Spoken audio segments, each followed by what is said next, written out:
Good afternoon. Welcome to Senate Education on February the 22nd.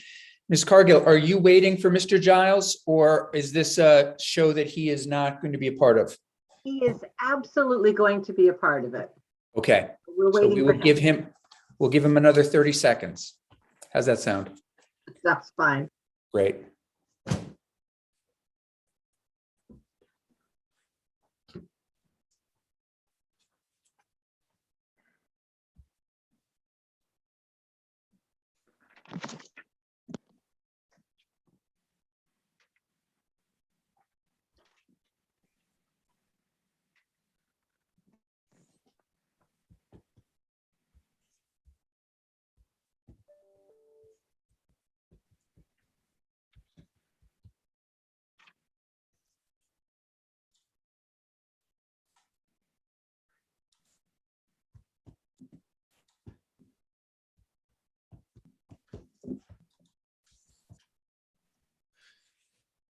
Okay.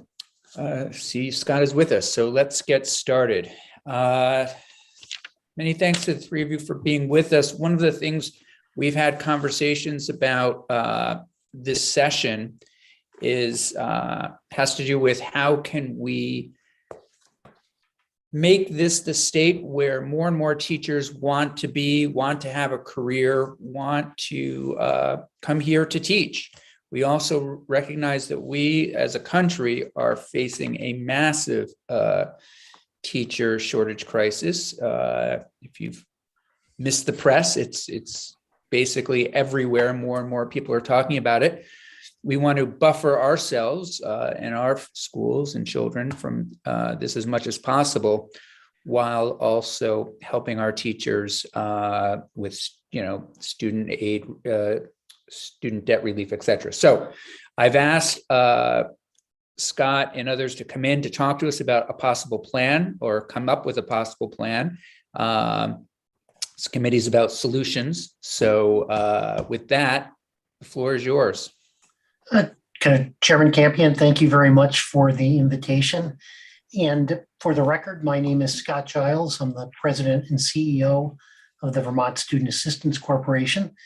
And I am joined by Marilyn Cargill, VSAC Vice President for Financial Aid Services, Research and Marketing and Public Affairs, and Tom Little, our General Counsel. And what we thought that we would do before talking about elements that might be related to program design, just kind of reaffirm that in the context of this testimony, we're not coming in with any particular proposal, but what we thought it would be useful to do would be to describe some elements for program design that folks might want to consider, and then of course extend the offer to, if given, some additional guidance on parameters to work with, or continue to talk to Jeff Fannin and others who have a strong interest in this. I know that the committee has been engaged in conversations in particular about student loan relief as one potential tool for engaging in the development of a program to recruit and retain teachers. I thought at the outset it might be useful, just for context, I won't take too much time, but describe kind of three federal related conversations that are taking place that may have some bearing on any future program determinations that we might make. One is a federal program called Public Service Loan Forgiveness. And the conversation's particularly important this year because of some changes that the administration has made with regard to, in light of the pandemic, to create a safe harbor to allow more participants to participate in this. This is a program that actually has some Vermont roots. Bernie Sanders was instrumental early on in the creation of this program. And under it, any individual who serves for 10 years in what is defined or articulated as public service, and this includes working for a nonprofit, working for local, state, or federal government in any capacity. It's really the employer who counts more than the function itself. So teachers and all employees in a school would be eligible for this. Individuals This who, is, Scott, if I may, this is still on the books. The Trump administration did not repeal this? they did not. Okay, Um, okay. So, I know there was talk about it. Okay. yeah, there was talk about repeal. They did not. And the Biden administration has actually created a 1-year safe harbor to allow individuals who were previously denied for technical reasons. They were in the wrong loan program or they were in the wrong repayment option, the ability to gain access to this program. So we've been, this is a conversation I know the NEA has been actively engaged in at the federal level, but the importance of it is that it does allow individuals to have 100% of their remaining debt canceled under this program, which is particularly valuable for individuals with high debt balances.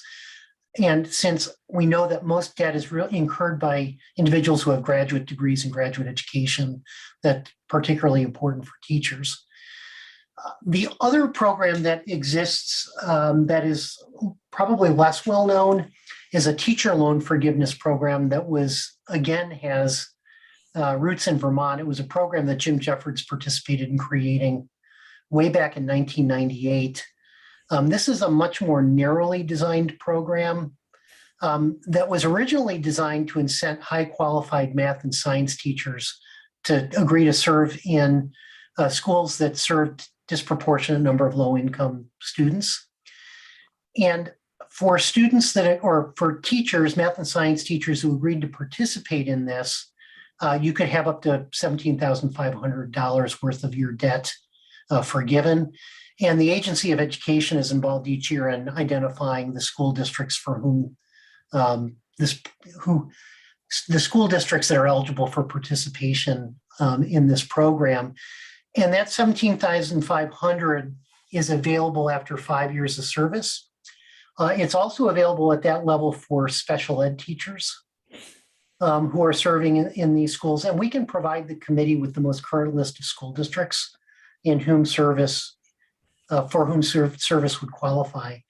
And then there's $5,000 of kind of loan forgiveness for highly qualified elementary and secondary school teachers, again, teaching in the same districts, but without the specialization in STEM. And then more broadly, as everyone is aware, there's a broad conversation about loan cancellation taking place right now at the federal level. At this point, it seems unlikely that is going to move forward. The president has signaled that he is open to canceling up to $10,000 worth of debt for everybody who has a federal student loan, but only if Congress authorizes it. And that's become a substantial, kind of point of contention. So I will pause there. The next thing I want to do is talk a little bit about some of the programs that we administer directly in support of educators, more in the pipeline side, but let me pause.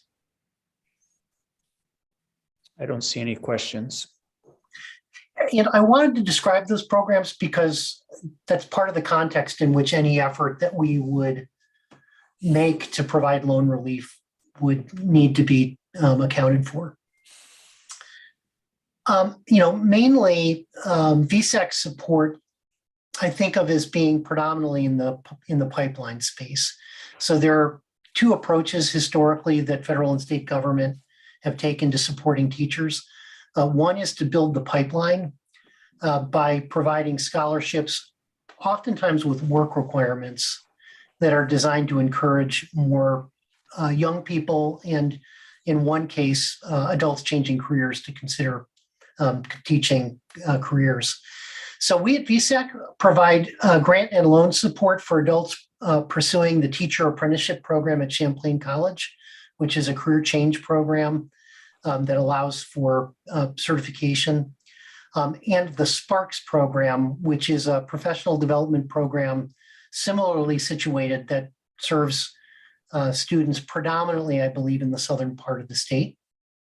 Where is, why focusing just on Champlain? Is that the only spot where there are programs? Champlain is the one that has this kind of state certified apprenticeship program, and the Sparks program, which Marilyn, I think you can speak in more detail to, is somewhat equivalent in the southern part of the state. Am I correct? Marilyn, you are muted. I know, honestly. You're right, Scott. That is situated in the southern part of the state. And again, these are programs where adults go back into teaching by going into classrooms and working. So there's some perhaps classroom work, but the majority of it is an apprenticeship program. These students are already coming in with degrees and they're working from there. So it's a very different model than the traditional teacher education model, but it's one that Champlain has been running for a large number of years. And we got involved with Spark probably 2 or 3 years ago as another organization that was using an apprenticeship style training program. And how much financial support are you giving each student when they want to do this? So the only qualify for advancement grant. These are non-degree programs. So up until this current year, the maximum advancement grant for these programs was $3,000. We've just recently increased that to cover 75% of the program. And Chairman Campion, I'd have to look and see what their costs are, but it would be 75% of their tuition. Okay, that's up great. to a $7,500 maximum. Oh, okay.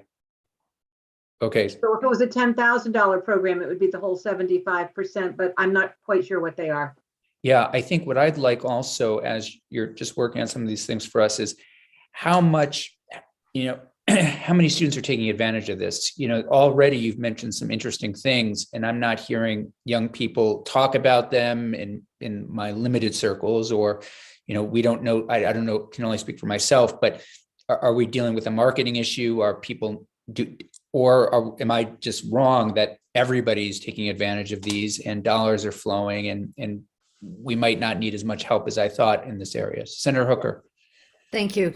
And thank you, Ms. Cargill. You mentioned that these are non-degree programs. And can you just expound on that? And Sure. So I apologize for using terminology that I should have explained right at the beginning.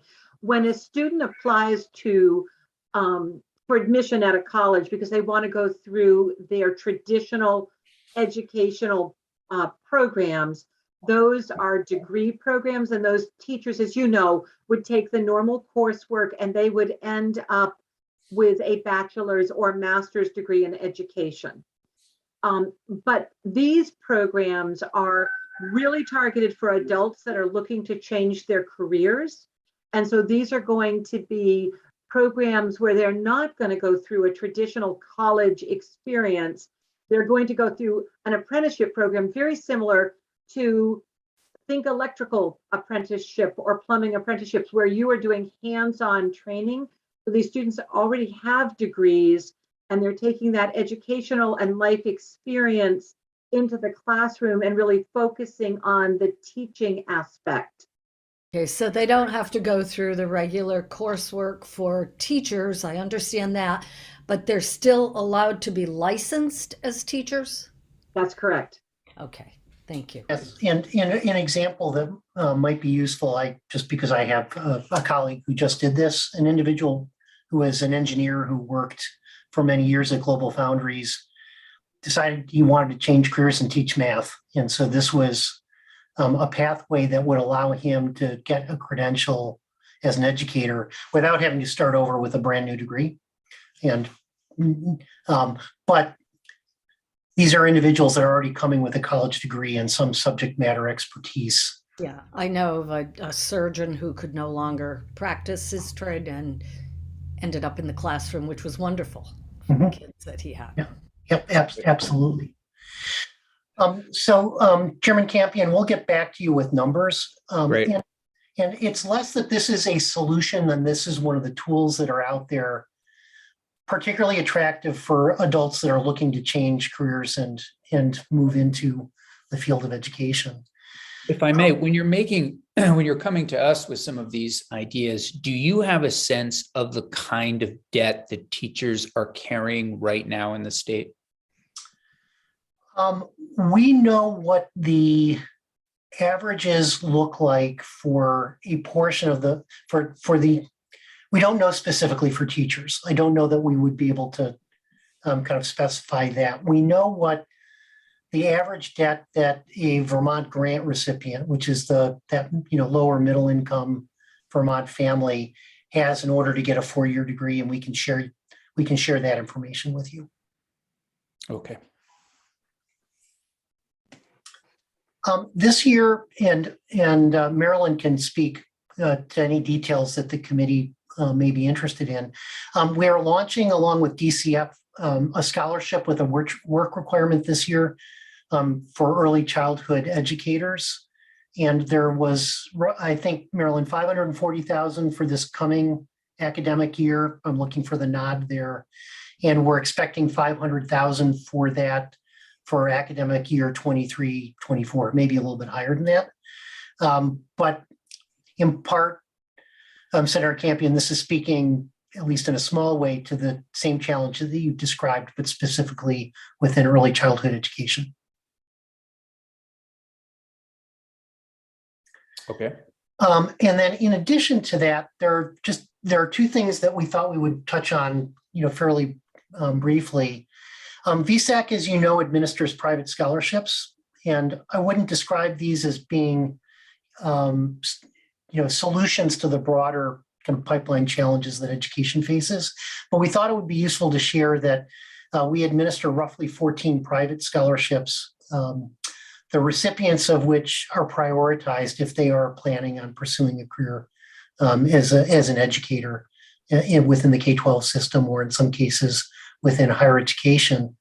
And then one of the things around which there's been a lot of conversation, I know Mr. Fannin mentioned this to me as he thinks about how it is that we can successfully create education pathways for the non-educators within the K-12 system who may be working either as paras or in other capacities within the school.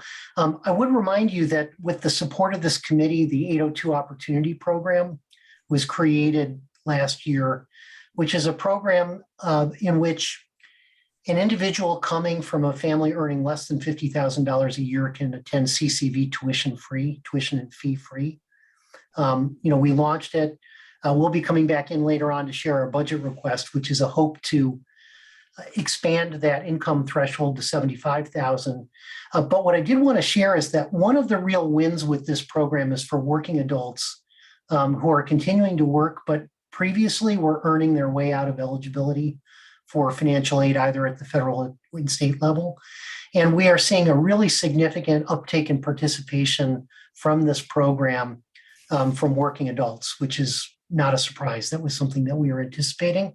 And we think that there's an opportunity partnering with CCV to consider how it is that we can build some pathways that can help address at least part of the pipeline problem that you all are working on.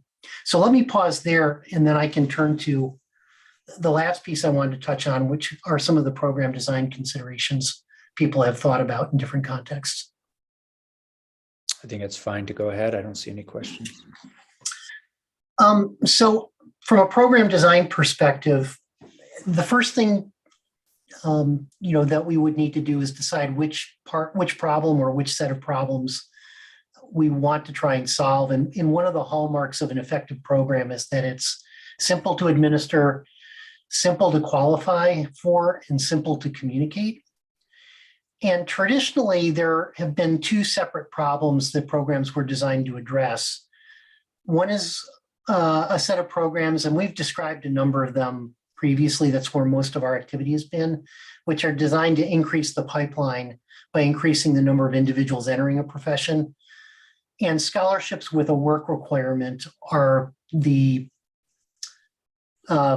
solution that many occupations are looking at right now. In Vermont, we're seeing this in critical occupations. I know you're familiar with the nursing scholarship programs.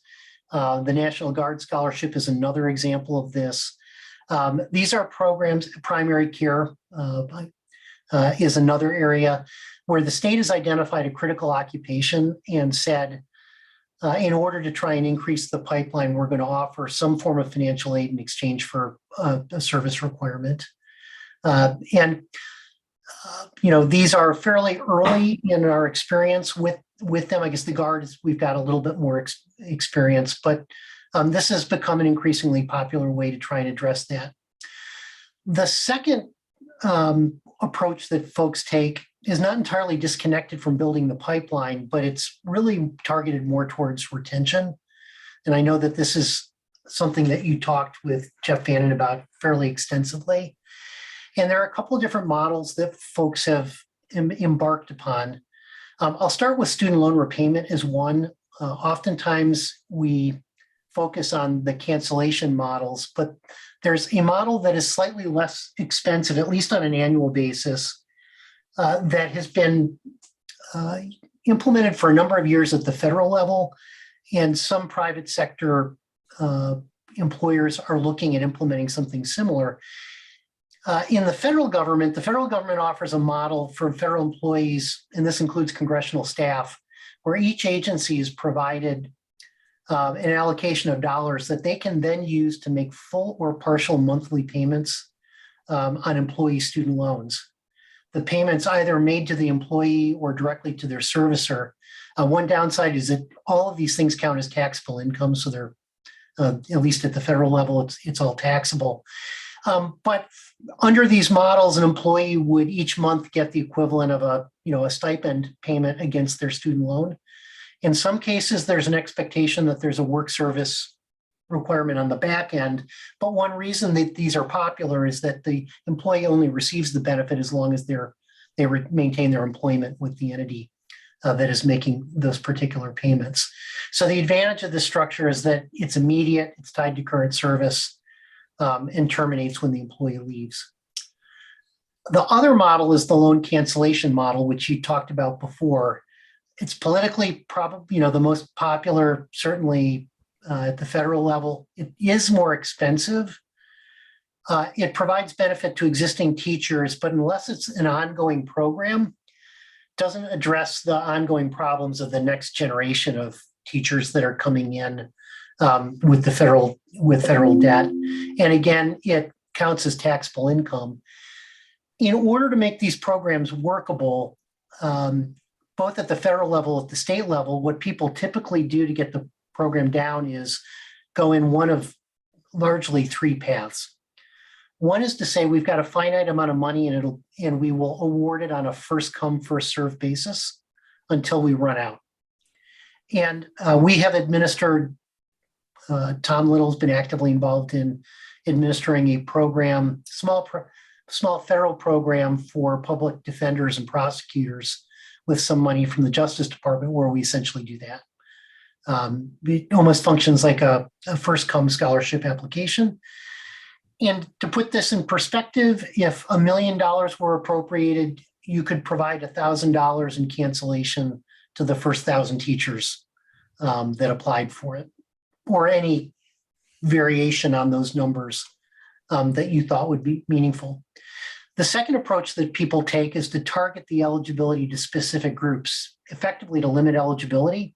So I described a federal program that was targeted towards highly qualified math and science teachers.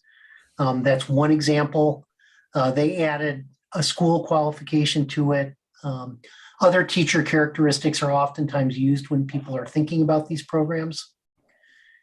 And then the third model is to prorate the benefit to fit the budget box that's provided and say, we're going to provide it to everybody, but it'll be prorated based on some factors. Oftentimes it's the amount that's available, but one could imagine prorating against other characteristics, the amount of debt somebody has or weighting factors like that.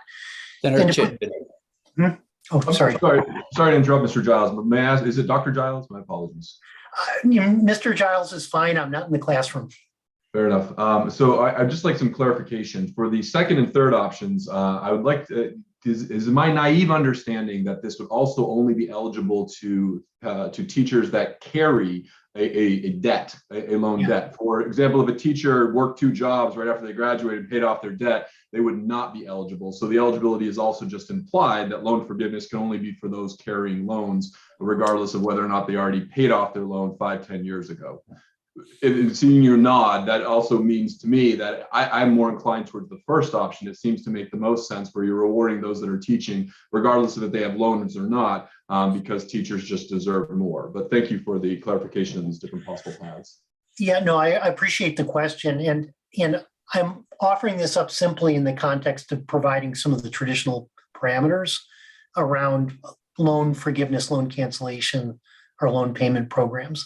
There are clearly other options that one could embark upon that don't focus on the loan piece, but focus on compensation in other ways more broadly. And I think this morning, as I was kind of coming into the office, I was listening to the survey that NEA released nationally this morning regarding kind of teacher, what would encourage teachers to stay in the classroom, and compensation was at the top of their list. So I'm not pretending to prejudge that. I'm just offering the parameters around which a loan program would be structured if that's the way the committee wants to go. I think your point's a fair one, that there are a number of different factors to consider when pursuing a career. My question is, though, what career would you say VSAC supports the most? Oh boy. Because and if you say physicians, I don't know how.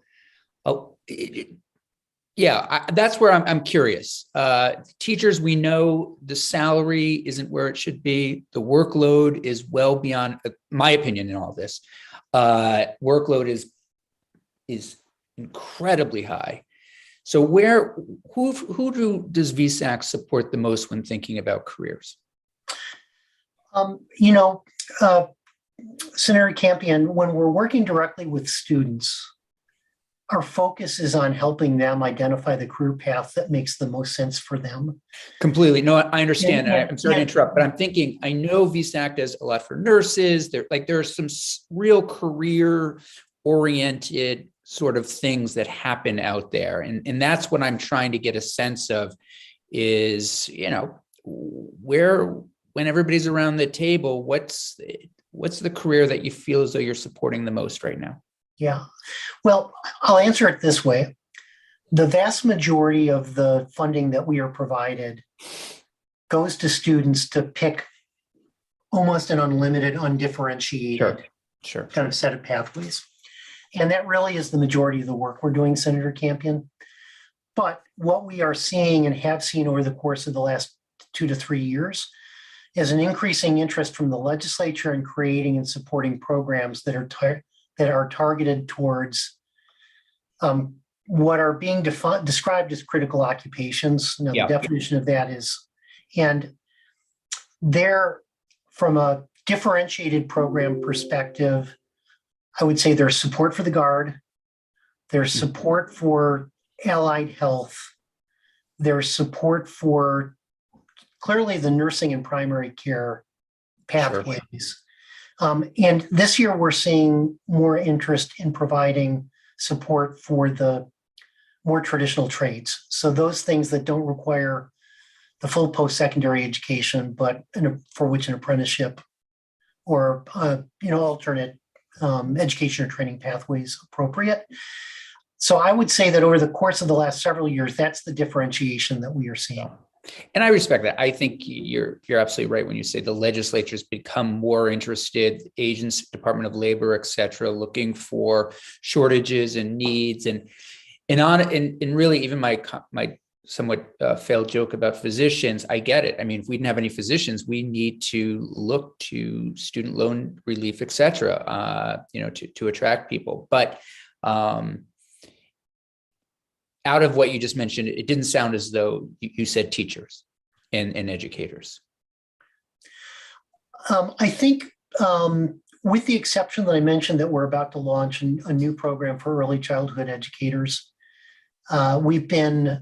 it's not a large scale program, but we've been pretty involved in the alternative pathway support for adults for quite some time. So that's the hesitation that you're hearing. But I understand. But if you were to ask me the question differently and say, what areas has education been an area that the legislature as focused on from a professional perspective in this regard? My answer would be no. Okay. No, that's a fair way to ask it as well. So I'm hoping you can help us get there. And I also recognize, again, there are all sorts of different reasons, salary, of course, being one of them, why people may not even be able to choose teaching. It's with housing markets, et cetera.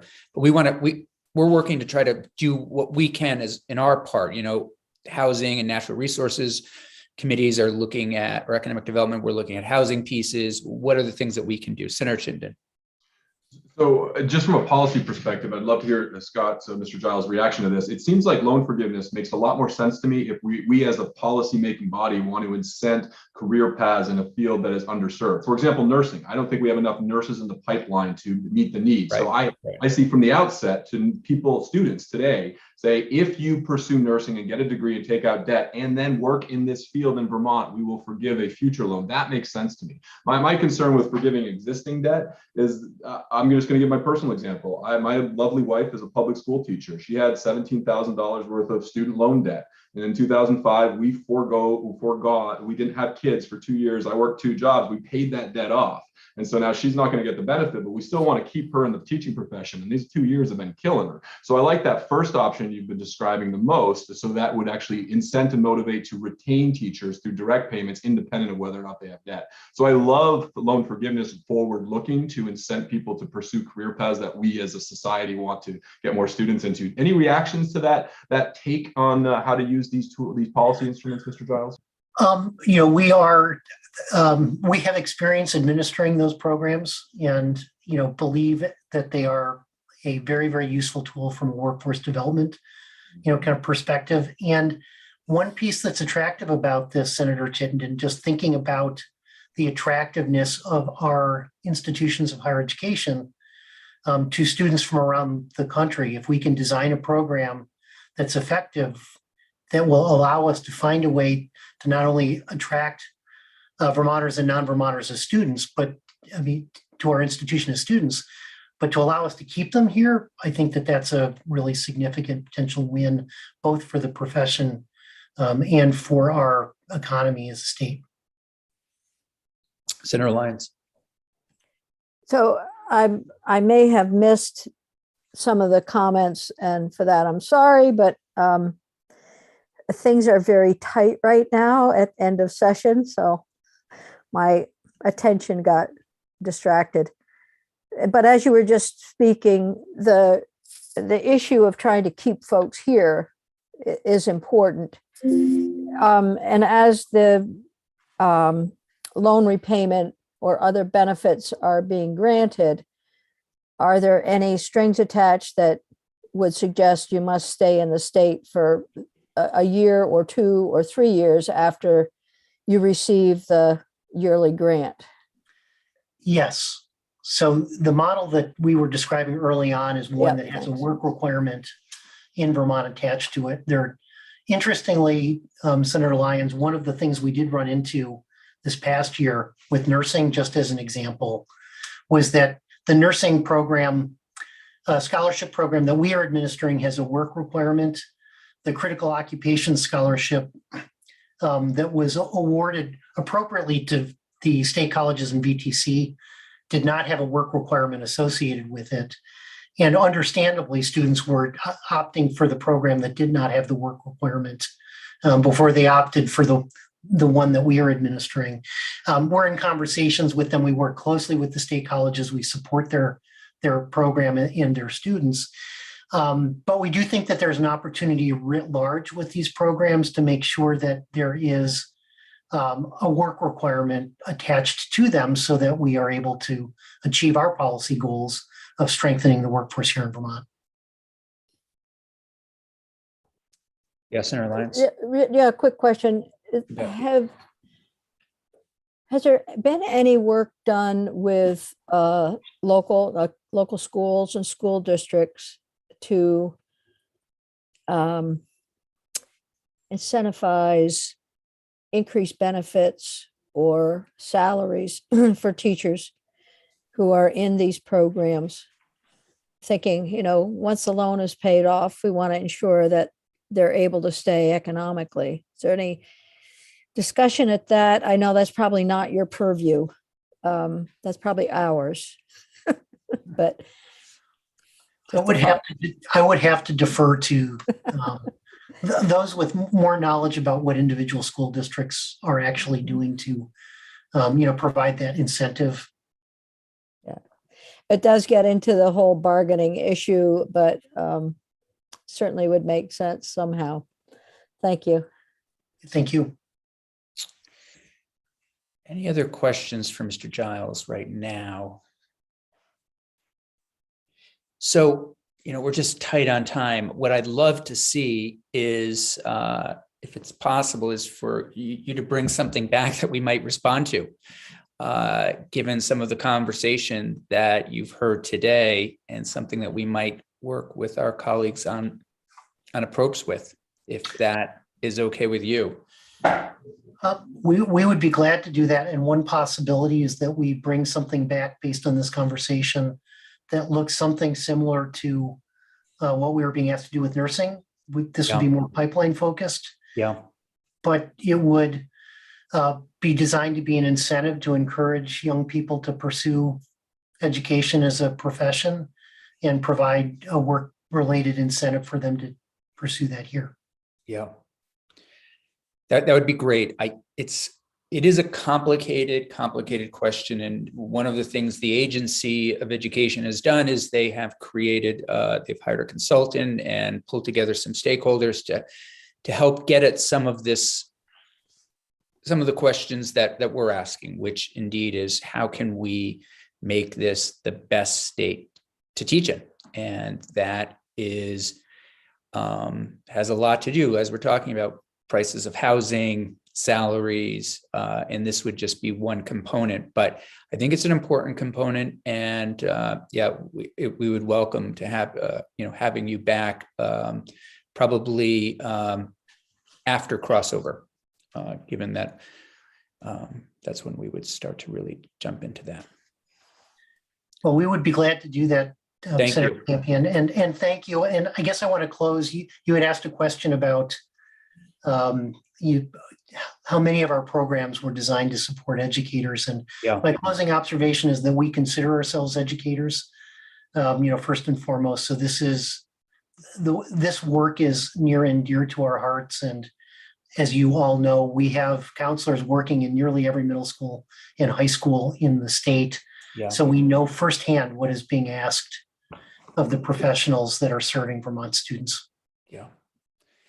And absolutely. And I think in this committee, sitting in this chair over the past couple of years, I'm just feeling more and more that we can do more and more for our educators. We have to do more and more for our educators.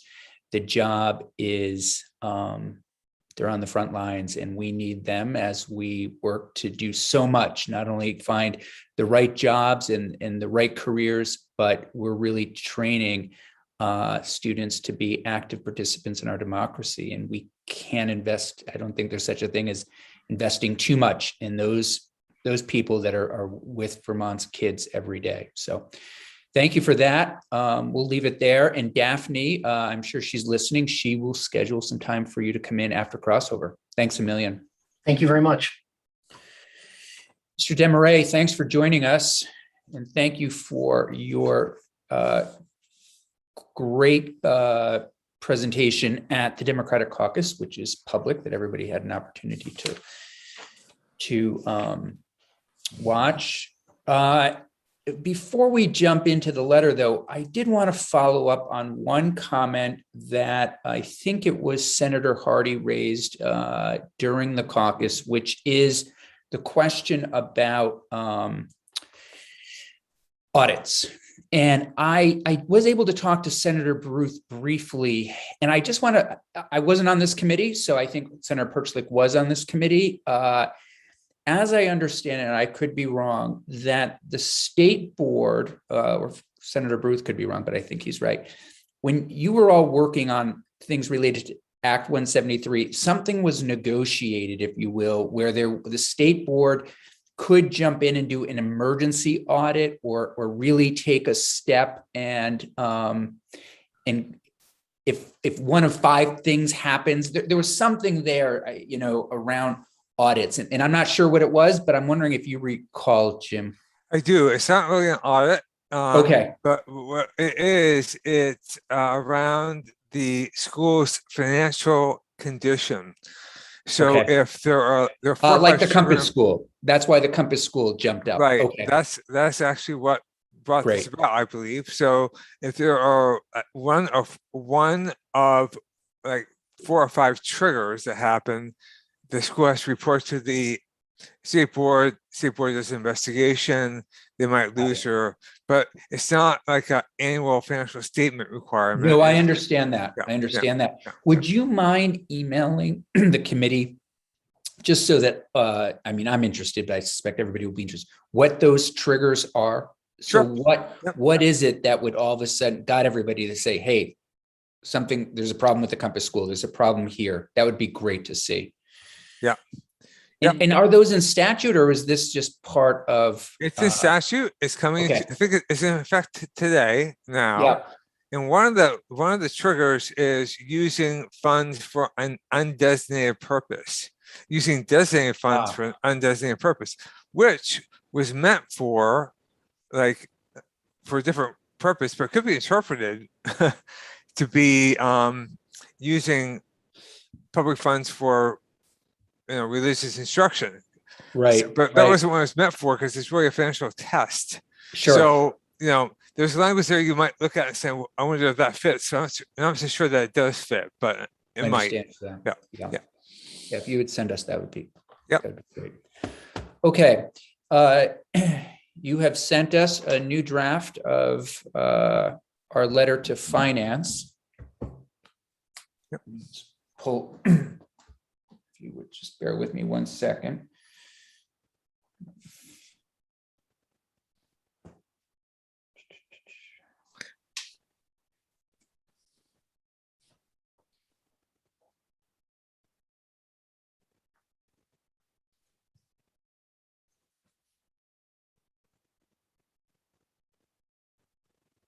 Let's see.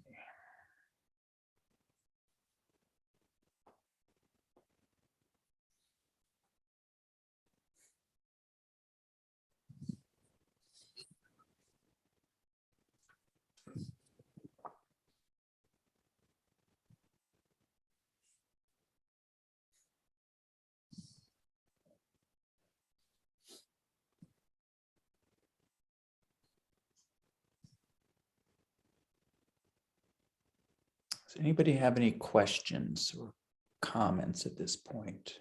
Yes, Senator Chinden. It's minor, and tell me if I'm wrong, but I think holistic is with an H, not with a W. But am I wrong? Holistic with a W.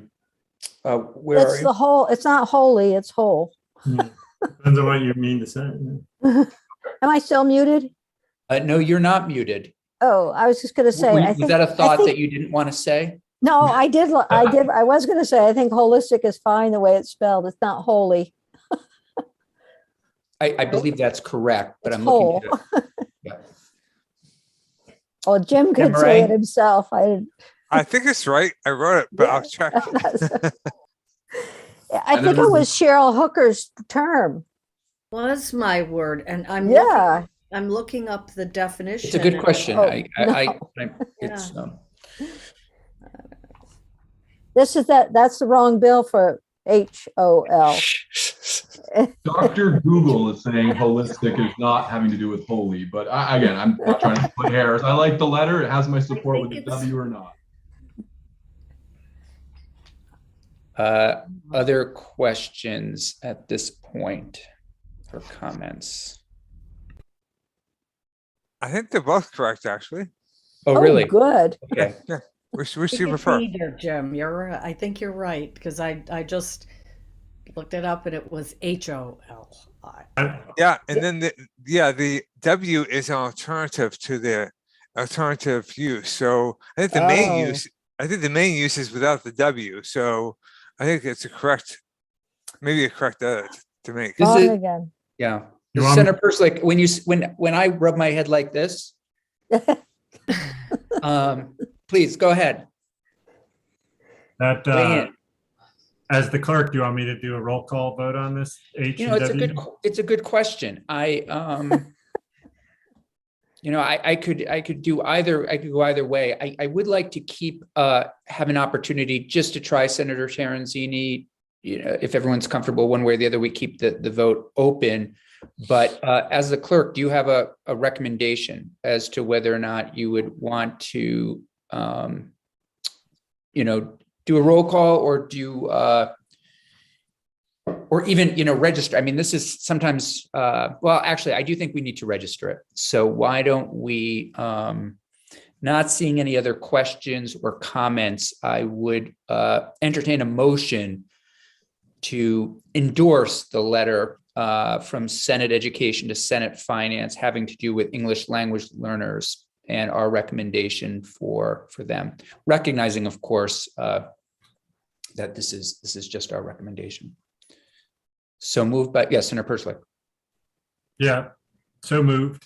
Okay. All right. Yes, Senator Perslick. For the record, I vote for the H if we're having a separate vote on the H or the W for holistic. But Okay.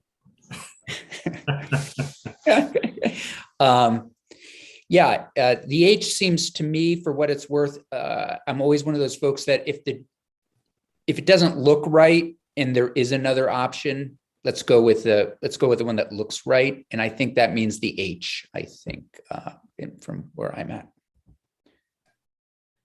Okay. Any concerns with that? Love to take some concerns. Okay, Senator Lyons. I'm ready to vote. Okay, so Senator Perslick, if you would be so kind as to call the roll. Okay, Perchlik votes yes. Senator Lyons, Yes. Senator Hooker, Yes. Senator Chittenden, Aye. aye. Senator Campion, Yes. And I'll reach out to Senator Terenzini. In fact, Daphne, if you would please reach out to Senator Terenzini by text and ask him if he would like us to keep the vote open on the letter, on the recommendation from Senate Ed to Senate Finance. Thank you, Chair Campion. I will now. Okay, thanks. Okay, so we'll just keep that open for a little bit. Thanks, everybody. And Daphne, I just sent, sorry. yes, I please, sent- go ahead, Jim. I sent Daphne the final version, so she has it momentarily. Great, and we'll send that right down to Senate Finance. Okay, thank you. So from church and state to waiting to the issue of mascots, we now have with us, if you would be so kind as to let Ms. Simmons in, Daphne. We'll start with Ms. Simmons.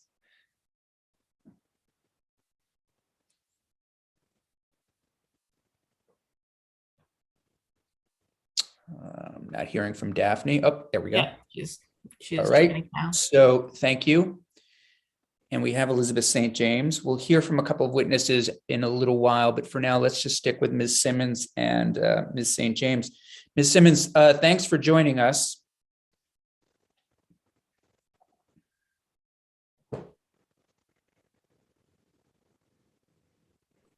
I'll tell you, since natural resource and energy, I don't know about other committees, but the technology just hasn't, yeah, it's been a little bit off today. Here we are. Ms. Simmons, thanks for joining us. Hello, thank you for having me. And sorry, my computer sure did lag to let my audio connect, so that's my fault. No, we were just saying it seems to be happening everywhere in all various committees today. So thanks for being with us.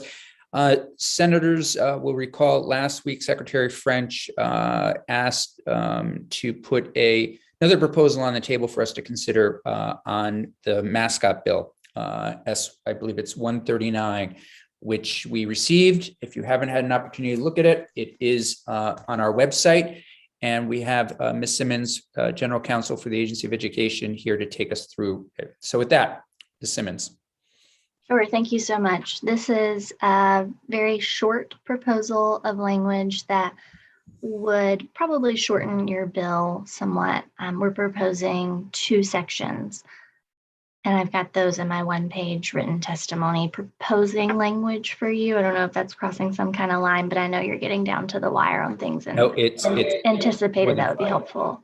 Okay, so the proposal, just to refresh your memory, that Secretary French advocated to you last week was to keep these branding deliberations, decisions, responsibility at the local level, but to put some state level guardrails to govern those local decisions through a policy approach that has been used, I believe, most recently with regard to harassment, hazing, and bullying prevention, which is that in statute, the General Assembly gives a school district the responsibility to adopt a model policy on the issue and delegates to the Agency of Education, working with stakeholders, to give out a model policy that contains the minimum requirements, either in our judgment or directly from your delegation. And then it is incumbent on that each local school district to adopt that model policy or one that goes even further in the given protection, inclusion, whatever the case may be. So here, we're proposing that you amend the duties of school boards, which are found in section 563, to add a 33rd duty to develop, adopt, and ensure implementation of a non-discriminatory school branding policy that shall be at least as comprehensive as the model policy developed by the secretary.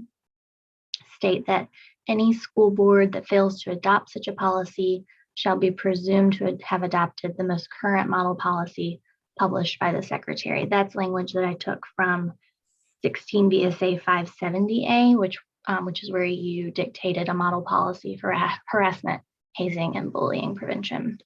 So let's pause there. So one question that jumps to mind right now is, so when we did that when a model policy was developed on hazing, harassment, and bullying, tell us a little bit about the process that we would anticipate from here if this were passed. Yes, that was in 2014, I believe. I know that the model policy was published for the first time in 2015 by the Agency of Education. It's a comprehensive policy and accompanying set of procedures that are quite descriptive for the intake of complaints and the investigation of complaints under that policy. The School Boards Association, the Superintendents Association, I believe the Vermont NEA, and attorneys representing school districts were consulted in the development of that model policy, but it is owned by the agency, and whether an update or changes made to that policy is determined by the agency, and whether something is compliant with the other statutes in that's subchapter 5 of Title 16 is a judgment of the agency. So in other words, if the General Assembly is displeased or finds the policy unsatisfactory, the agency is on the hook for those shortcomings of the policy. Yeah. Senator Perslick? Thank you, Chair. Yes. Ms. Simmons, is there a deadline for the schools to adopt their policy? You can add a specific deadline. I wasn't sure what felt like it made more sense here. I know that the intention is to have this apply next school year, and so the work has to be done quickly. In this case, I put in my second recommendation that the state would be required to publish our policy on July 1st. I think if we see that this piece of legislation is bound to pass, we're going to get working on this policy. It doesn't seem like it will be nearly as complex as the HHB policy because it has the one goal, the one prohibition. And so I was imagining a workflow that would end in plenty of time during the summer for school boards to have their meetings ahead of the start of school to adopt those policies, which some might say is not realistic, but I'm trying to put out that timeline in our proposal. I I appreciate it. appreciate that because I liked that you had that July 1st date in there for AOE. But yeah, I just wondered, I didn't want to leave it open-ended because then they could just wait a couple of years or something. So some date, I think we'd want to add in there. Yeah, I agree. Yeah, Senator Hooker? I agree with that as well, but I don't want it to be too soon because, you know, July, I mean, you're into the summer. School boards often don't meet during the summer. So when would we, you know, put that date in? So let's keep that in mind as we try to talk about a date. Yeah, it's a good point. And then we also have recognizing that what we put in our first bill was we very much recognize that we are in a pandemic, that people might need more time. But I'm completely open to timing. Senator Persig, what were you thinking in terms of timing? Sounded like Senator Hooker might be more like a December 2023, Well, possibly. I think when we were talking to Olson, I was going to call him Representative Olson, former Representative Olson, about a December date for people to come forward. So that might be enough time in the fall for school boards to address this. I'm open to something around there. I agree, having a August or September deadline, I think would be too short, given the summer and the pandemic and everything. But December or before the start of the new semester in January would be doable, I think. Yeah, I was And I thinking apologize, I misspoke. I was 2022 as thinking well. January 2023, Right. give enough time, but that's just where I am. Senator Chittenden. So not on the dates, but I get the intent of this language, and it's ultimately, it seems very reasonable to me. My question is, why appeal to the Secretary of Education and not the Board of Education? I thought we had concluded previously that the board might be the more appropriate venue for challenges to these possible school branding adopted policies. That might be your ultimate decision. We're perfectly capable and happy to take those appeals.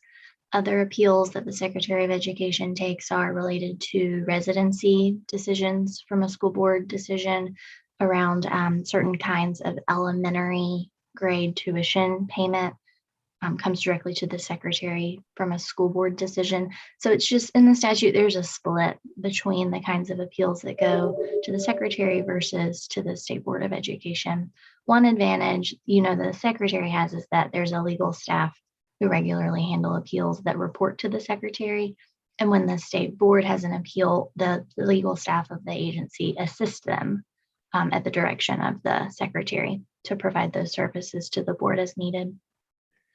I would also add, just for people to consider, you may recall that we did hear from some constituencies that didn't like the appeal going to an unelected body, that there was some preference, I believe, from some of our friends in the Native American community that thought perhaps best going to the Secretary of Education. But that's just something to consider. Senator Lyons. I was going to say that same thing you just said. So I think, yeah, so it's kind of debatable, I guess, but the issue, I guess I could ask a question of Emily, and that is the complexity of some of the appeals that go to the secretary. Are they as, I'm sure they are, but can you give us an example of some of the more complex appeals that go to the secretary's office? Yes, I would say that the residency appeals under Section 1075 are maybe the most legally complex. They are a fact-dependent determination about where a family lives. We look at people's utility bills and interview witnesses who live nearby the family in question. Those get very involved, and also the law on those questions resides in Title 16 and in the tax code, and in several precedents of the Vermont Supreme Court. So those are a heavier lift for our legal staff than some of the other more purely administrative appeals that come to the secretary under the various federal titles. So for instance, we hear a variety of school meals appeals. It's a good question. Is there a set protocol for what is the set protocol for the grievance process? Is it done through rules? And would this particular grievance be added into those rules? Yes, it probably would not need to be specifically added to any rules. So the governing law for appeals that come to the secretary are either in the federal statute, if they're a title funding appeal, or in the APA, the Administrative Procedures Acts for all agencies, really govern our process, as well as the state board has a rule series 1200 on administrative hearings and other proceedings by the State Board of Education and the Department of Education. Those rules need an update, I think, but we still follow them where relevant for those administrative proceedings at AOE.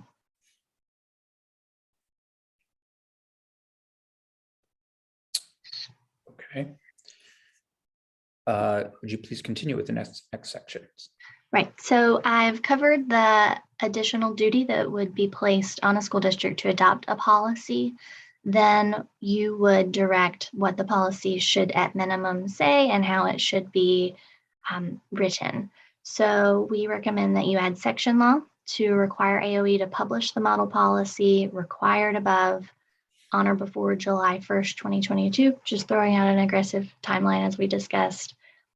Also, you should direct AOE to work with the stakeholder groups you think are appropriate. We think at least the VSBA is appropriate as they maintain a model policy manual that's heavily relied on by school districts when reviewing their own policies to make sure they have all the required policies and so on. And the model policy should include at least 3 provisions to enact your intent.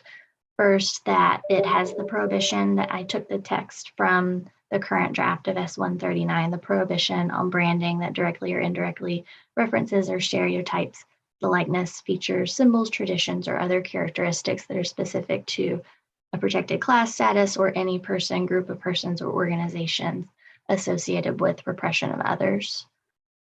Second, that the policy should outline a process that requires a school board to review its own current branding to ensure that that branding is compliant with the requirement. And then third, that after that school district review, an individual still might have a complaint against the branding, and that the school board should first have to hear that complaint and judge whether there is a violation of the policy. And second, that if the individual with the complaint is unsatisfied with the school district's decision, that appeal comes to the Secretary of Education.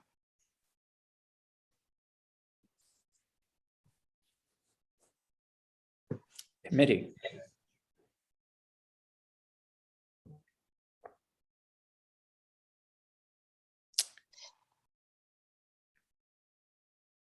Yes, Senator Perslick.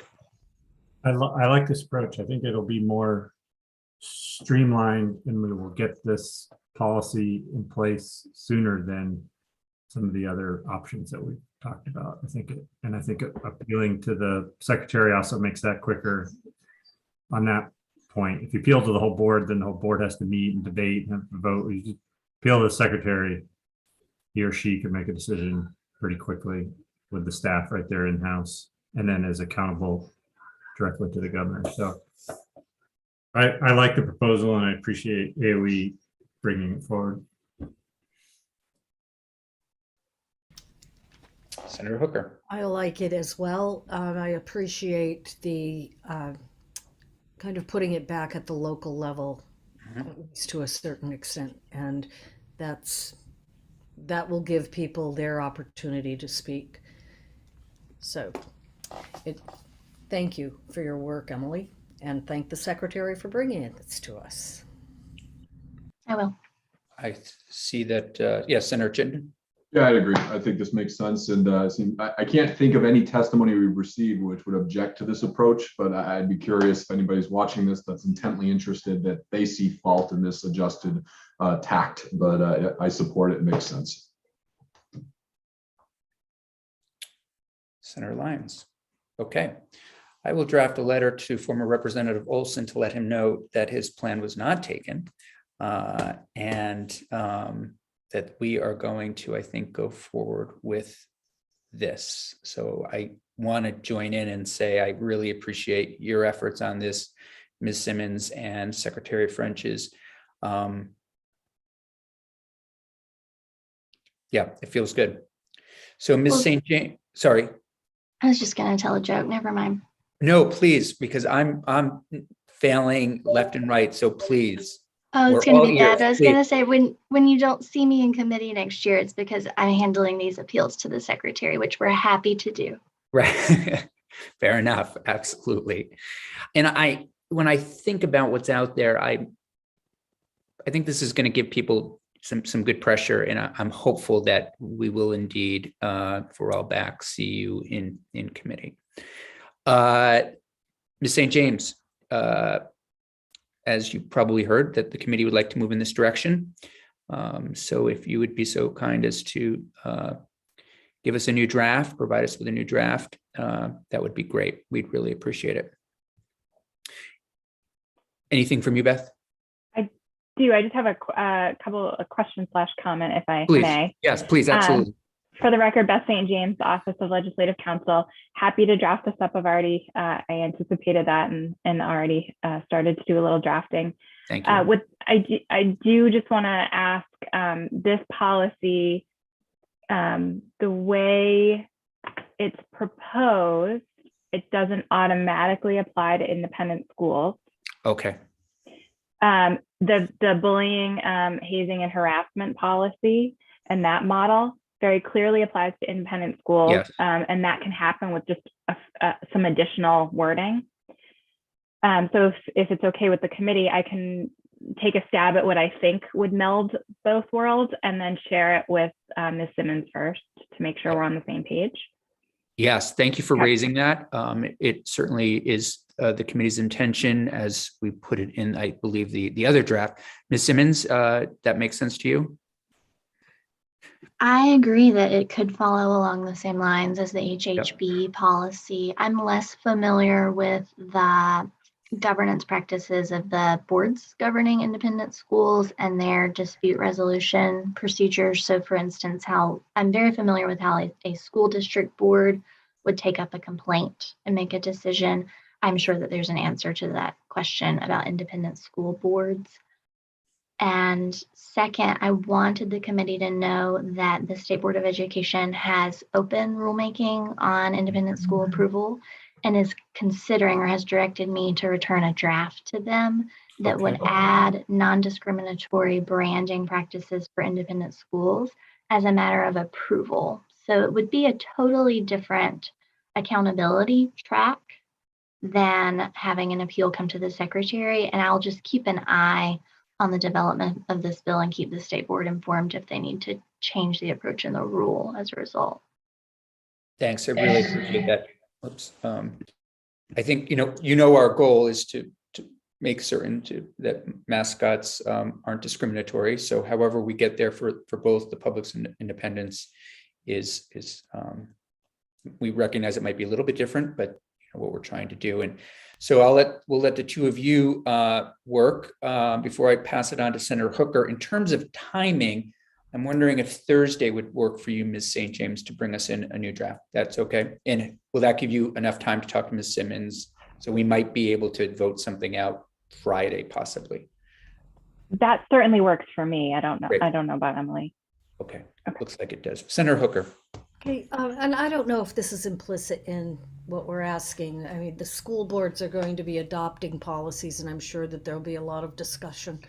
But we talked about educating the community to, what the purpose is, and maybe this is just something that goes into the findings or something, so that we can make sure that we mention the need for communities to have the discussion, to become educated, and why we even went down this road. So I'd just like to see that included if possible.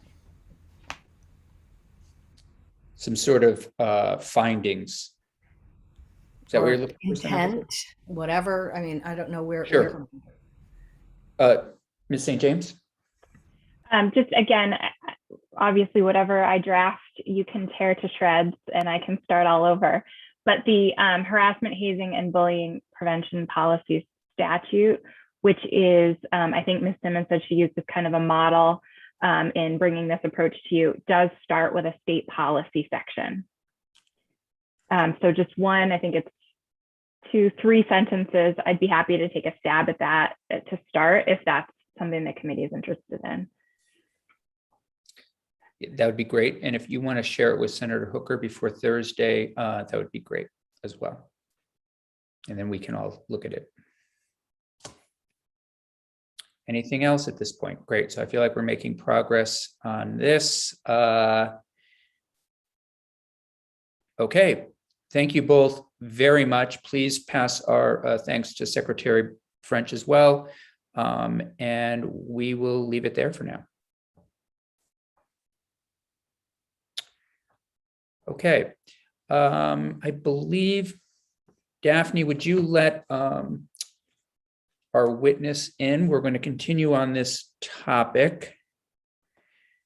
And I believe we have Chief Brown with us. So why don't we? Chief Brown, thank you very much. Welcome to Vermont, albeit virtually. Well, thank you so very much. It's a pleasure and a great honor. Thanks for having me. Where are we finding you? I'm in Southampton County, Virginia. In Virginia. Well, welcome to Vermont, where we're excited to have you. I don't know if you were able to watch some of our testimony that we just had in some of our deliberations, but we are sort of taking a shift in. I sent an email because I was hoping to be a part of that. So Oh, okay. The pros and the cons, but evidently I wasn't let in pertaining to it. Okay. Okay. Well, we're glad you're here. Grateful to that you were able to watch what just transpired, and looking forward to hearing your thoughts. So with that, the floor is yours. Okay, thank you so very much, Mr. Chairman. I appreciate it. First of all, let me start off by saying is that I'm a retired Lieutenant Colonel, United States Army, 28 years, one war too many, jumped down of too many good airplanes. I have been the chief of the Rappahannock Tribe Tribe now for the last 19 years. Also the president and CEO for the Rappahannock Indian Enterprises. We are an SBA 8A certified organization with sole source contracts in IT and also in constructions with the federal government. I'm also one of the grandfathers of NAG, of the Native American Gardeners Association. My thing is that I am seriously concerned about what the powers that be are doing now in reference to eradicating out Native American history. I am a person that's totally against what William Byrd II of Westover and Provisional Lieutenant Governor Alexander Spotswood pushed forward in the early 1700s, 1711 to 1728, as a means of getting rid of Native Americans through amalgamation. And that's one of the things that's going on now in our society. We are negating out Native American history by removing icons that really project that we are still here. And that's what's important on the educational aspect. And I'm going to add something here in reference to Women Mary College. My daughter attended Women Mary College. Some years ago, there was a strong push to get rid of the 2 feathers at Women Mary College, the tribe, not realizing that the powers that be on the capitalistic society were not aware of the overall history of Women Mary when they started the Brafferton, which was a school set aside to educate Native Americans in math, English, and Christianity in the late 1600s. The actual building was built in 1727. I was adamantly against that. I pushed forward on 3 television networks, but evidently because of the capitalistic society associated with that, they got rid of the 2 feathers. But what happened was they eradicated out my history, okay? When they got rid of the 2 feathers, they eradicated out the history of the native tribes in Virginia, especially the Rappahannock Indian Tribe, who was set aside in Provisional Lieutenant Governor Alexander Spotswood's writing in the early 1700s that we had 2 people attending the Brafferton, to include 1 Mattaponi and 2 Pamunkeys en route. So we have to be careful. Any bill that's put forward, there's always something that's implied in it. It's just like a war plan, okay? You're told to take a hill, You have a direct mission, but it's always an implied mission in that. And we have to be careful how those implied missions are read. And I might also add, I have been working with the Department of Interior for some years now on the citizenship test. People come here as immigrants, they take the citizenship test. There's not one question, not one, on that test that's relevant to Native American history in the United States of America. And we were here first. And I give you another example of how our history has been eradicated out. In 1988, there was a congressional resolution 331, which was put forward by Congress honoring the Iroquois Treaty of Peace, because the 117 articles of that Iroquois Treaty of Peace were used by the founding fathers of this Constitution of the United States, namely Benjamin Franklin, et cetera, okay? And you can read that. But when you read the educational history books, and I'm deeply involved in that with the Department of Education throughout the state of Virginia, you don't see anything about that. Because what's going on is that the history of Native people is being eradicated out. 100 years from now, you won't see nothing about Native history the way we are going now. And that's why I am adamant against anything to get rid of icons that schools are using. Here in Southampton County, we call ourselves the Southampton County Indians, okay? We have to make sure that we continue to go forward so people know that Native people were always here and that we were here first, long before the colonials ever set foot in this country. And that's one of the reasons why I'm so happy that Governor Northam brought about Indigenous Peoples Day here in Virginia, because Columbus never country. He never discovered America. That's the biggest lie that's been told, okay? He was the first person involved in the slave trade, okay? He never set foot in the United States of America. Came in South America and took slaves back with them to Spain. So I'm glad that's being brought to fruition, because that had been eradicated out, and it's just a means of getting rid of Native history. So I beseechingly appeal to you in S-139 that we got to make sure that it's not implied that we're getting rid of anything that projects Native American history, whether it be an icon, because I don't see it as racism. I didn't see the name Redskins as racism. Okay, there was a survey that was done. 90% of Native Americans in the United States voted yay to keeping the Redskins name. And I'll give you an example. All the reservated tribes that have all these problems with alcoholism, drug abuse, rape, etc. When the Redskins was winning, their self-esteem was high, and all of that drug abuse went down. Okay, as soon as they got rid of the Redskins name, now it's back up again, and you can check the statistics on that. So we have to be mindful that we need to keep those things alive. That's going to remind people that Native people are still here. We have always been here, even before the colonials came. Okay. So please don't take away those icons that are relevant to Native American history in the United States, especially in Vermont. Thank you, Chief Brown. Very much appreciate you being here. Also appreciate Senator Terenzini for putting us in contact with you. I also just want to thank you. You know, we also, I'm glad Virginia is moving toward Indigenous Peoples Day. It's something that we here in Vermont also have moved in the direction of recognizing our Indigenous peoples that were here well before any colonials. I also want to thank you for your work on the citizen test. I didn't know that was absent questions about Native Americans, so I very much appreciate that. Committee, we have another minute or so with the chief. Any questions or comments at this point? Senator Lyons. Chief, thank you so much. It's good to hear.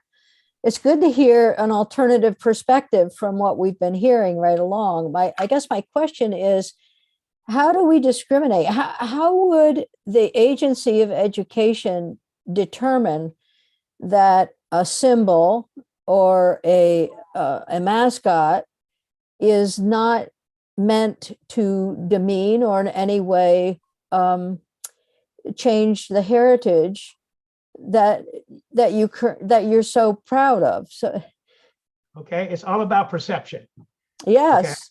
Okay? It's how it's perceived. It's perceived as by Native people as an eradication of our history. When you do away with that, okay, and I gave you an example of the Redskins and how it changed their lives on reservated tribes as far as those And you are aware that I mean, a lot of Native people in reservation tribe, they live in squalor, okay? It is really bad. And when you're confined and when you're encroached, like on a reservation, your self-esteem is diminished. So we have to keep those things alive. That's going to bring about the self-esteem for Native people, for indigenous people here in the United States. And when we get rid of things like anything that's going to negate out our history, whether it be a picture of a native tribe, a native tribal person with his war bonnet on, the way it was with the logo for the Redskins, you're getting rid of my history. You're taking it away from me. You're denying my heritage, okay? Because people can see through perception, yes, that is a native person. They are here. They have always been here. So that's very important. And we have to be careful in our educational system that we don't eradicate the history out by changing things, especially the names of schools, icons, etc. Okay? Because that has a detrimental effect on the perception and also the self-esteem of Native people. And that's what's important. Thank you. Thank you, Chief Brown. One of the things I'm wondering is you're making me think about whether or not Vermont has a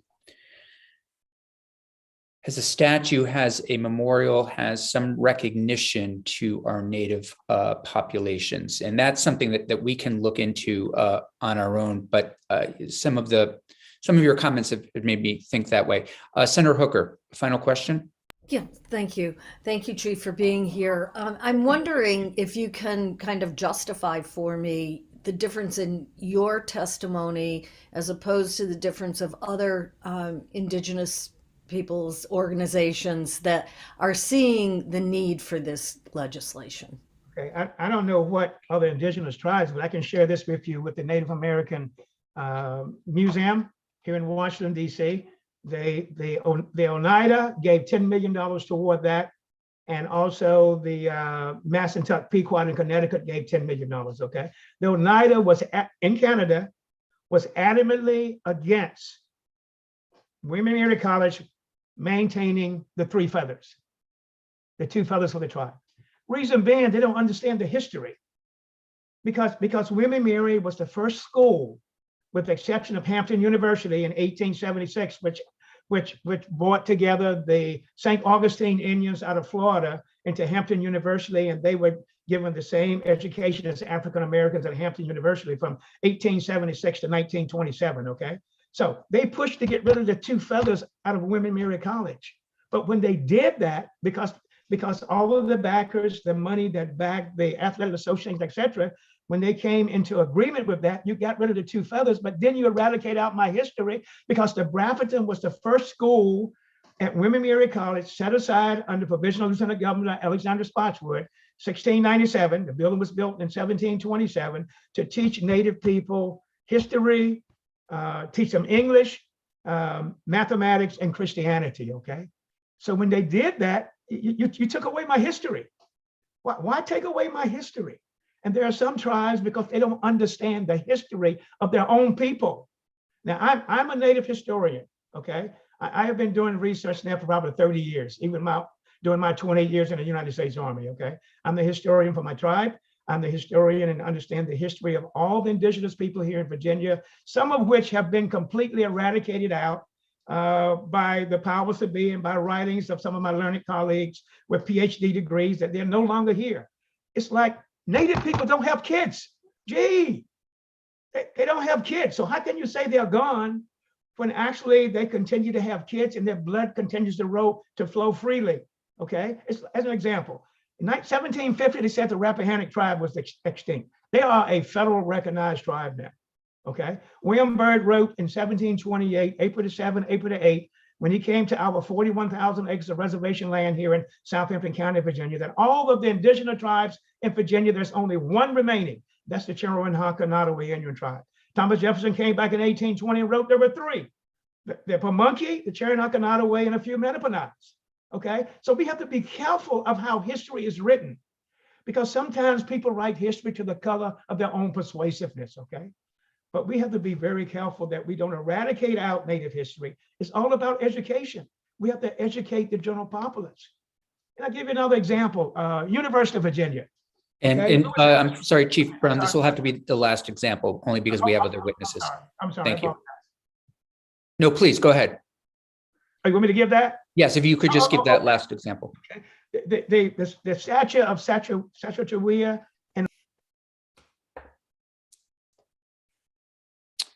You're muted, Chief. You're muted. Okay.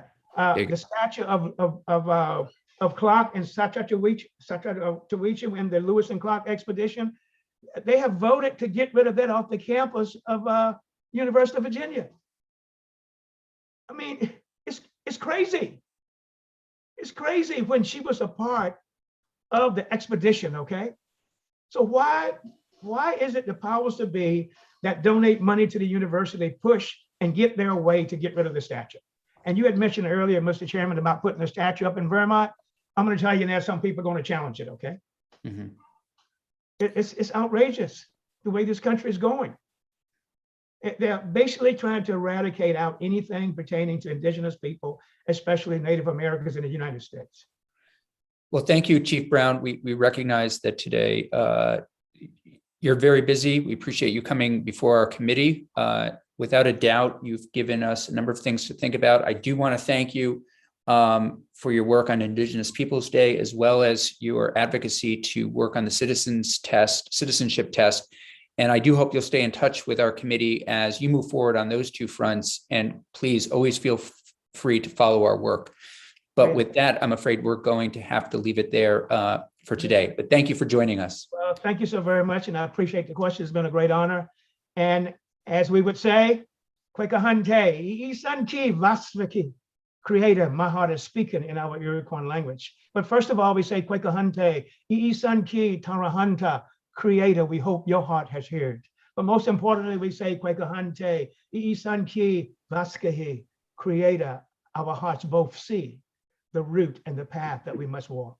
And thank you so very much. You've been so kind. You've been great to join us. Thank you, Chief. And thank you. Thank you. Committee, we will return at 3:10. That will give us that'll give us enough time to finish our two final pieces for today, which will be, we have Sarah Kenny coming back in to give us language for our miscellaneous education bill. And it will also, we will finish our work on 219, hopefully, and hopefully be able to move that later this week. So with that, we will go on break. Thanks, everybody.